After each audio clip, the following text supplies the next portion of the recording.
Every great creative work stands on the shoulders of giants.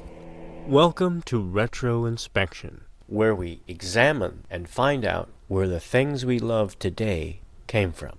And in terms of what we see of modern vampires and maybe the modern adaptations of this book, obviously there's the Lugosi vampire, or Lugosi Dracula, Yeah. and then there's probably the closest to the book is Coppola's Dracula.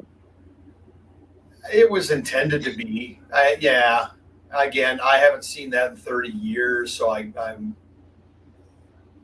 hesitant to opine on it. I wasn't nuts about it at the time. I'll say that. But I see what they were going for. So I'm not. I think some of the casting was questionable. That's probably the. Yeah, that's probably the problem. I think that honestly, I think that was most people's beef. Yeah. With it. But it's very good. All the adaptations of it, including the Langella adaptation, is pretty good. Yeah, and that started on stage. Yeah, no, I haven't seen that since I was a kid. I don't think I probably haven't seen this since like HBO. Oh, it's like really good. Or something. Yeah, I rewatched that for some reason recently. It's really good. The music, John Williams from PBS, is amazing. Oh, that's right. Wasn't that a multicam? Yeah, it was shot on videotape. Yeah, right. So that it looks a little weird, but he does a good job. Now there have been some odd Draculas. John Carradine, I can kind of see. Actually, before Lugosi got it, Conrad Veidt almost got it, or Veidt. Oh. Yeah, he was in early talks, and even earlier than that, they wanted Lon Chaney Sr. Due to it, he died. But Chaney Sr. and Todd Browning were like this. Yeah. Please go research Chaney because he was a genius. The one, however, that doesn't work for me is Chaney Jr., who also played, the Lawrence listen, the werewolf. He was a phenomenal actor, and he was not the right guy for the not right for Dracula, but so right to be the werewolf for a lot of other things. Yeah. And also ended. Man, he was doing some real trash toward the end, and that's just actor's life, right? And that guy had his own. That guy had demons aplenty as well. Not to make fun. I'm just saying, the poor guy by the 50s ends up in some real trash. Yeah. So in terms of where Dracula went, we've got Anne Rice. I think was probably the most popular until the Twilight series, right? Of vampires. Yeah, and I don't know, man. I haven't read those. You read the books, I think. I haven't read those. I haven't seen any of the movies. My sense is that you could have just done a vampire story, but instead we start dragging in monster fight. But of course, the underworld movies, the Kate Beckinsale underworld movie. Again, we always got to have vampires and werewolves banging each other. But like when we were kids, there was friggin' Monster Squad on TV. You remember that one? Fred Grandy. Yeah. Count Chocula. Well. Listen, one of my favorite non Dracula, non Stoker works is Fright Night with Roddy McDowall. Yeah, and that was so good. That was a really good movie. Yeah. They played it for laughs, but Buffy met Dracula. Right.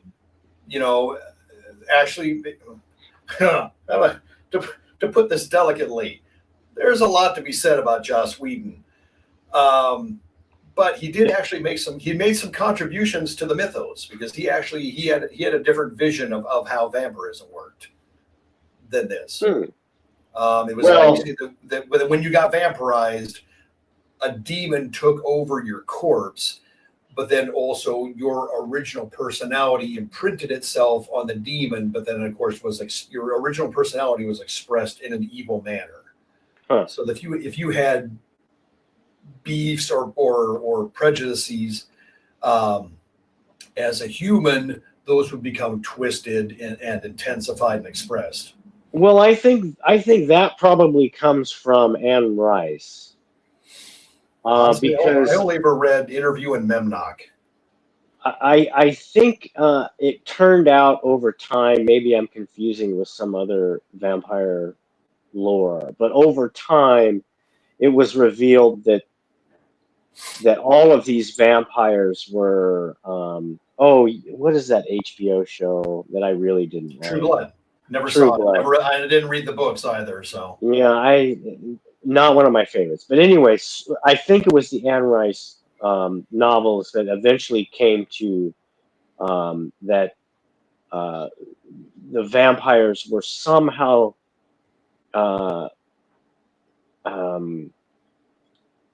satanic or came from